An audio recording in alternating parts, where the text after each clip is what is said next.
Now we're going to be working with some applications which involve rational expressions. And the first set of problems is going to be a set of ratio problems.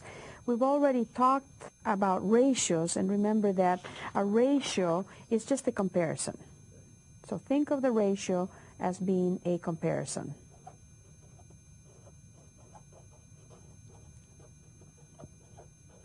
Okay? Let's look at the first problem that we have. The first problem says the following.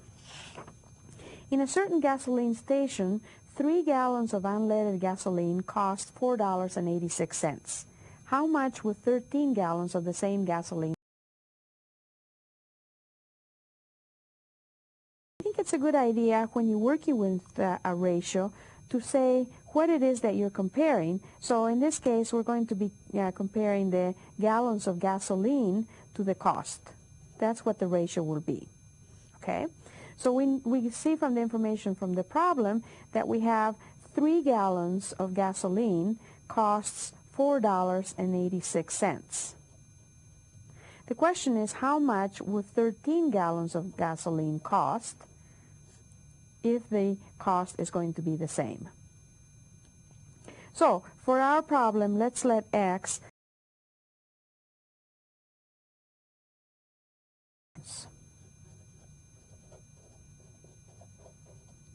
okay.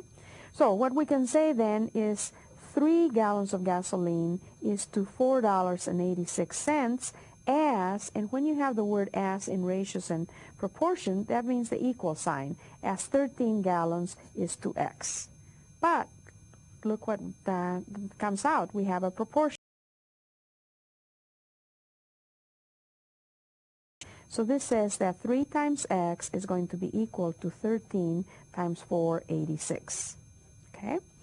And so what we can do then, in order to solve for X, we'll divide both sides of the equation by 3.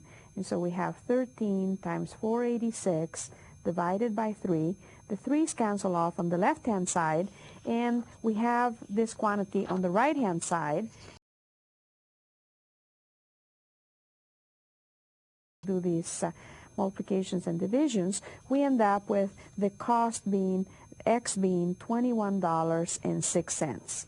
That's the cost of gasoline, of 13 gallons of gasoline, at the same price that the 3 gallons, the same rate that the 3 gallons had cost before. Okay?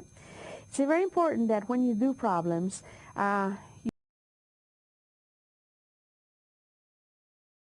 gallons. Once you identify the variable, then you can work with it. You can put it into your equation and go on and solve the problem. But look back and see with the number that you ended up, is that the answer to the problem? In this case, it is, right? 13 gallons of gasoline cost $21.06 at the same rate that the gasoline had cost before. Okay? Let's take another example, another ratio problem. And this one's going to be the following. In a recent year, the top-performing mutual fund would have produced income of $44,300 on an investment of $100,000. If the investment had been increased to $260,000, how much more income would this fund have earned? So we're assuming then a growth of the same rate.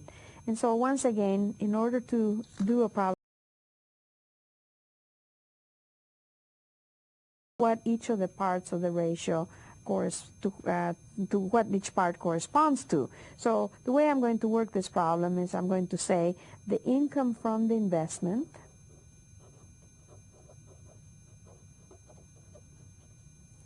is to the amount of money invested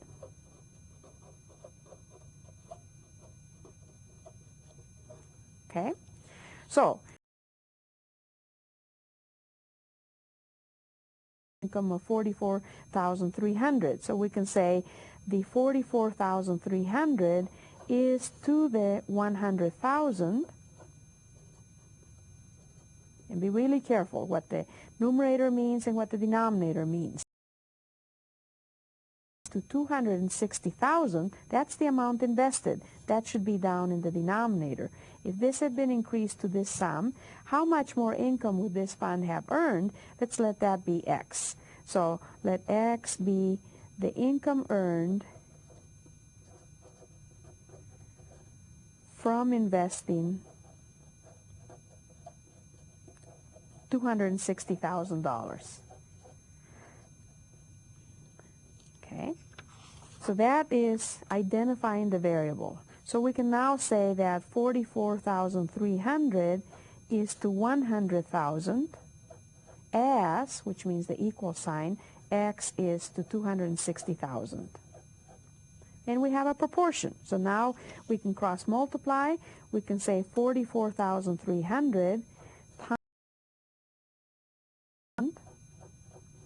equals 100,000 times x. If we'd noticed that one thing that we could have done 260,000, then we end up with a plain x over here. So the way I work the problem, I have one more step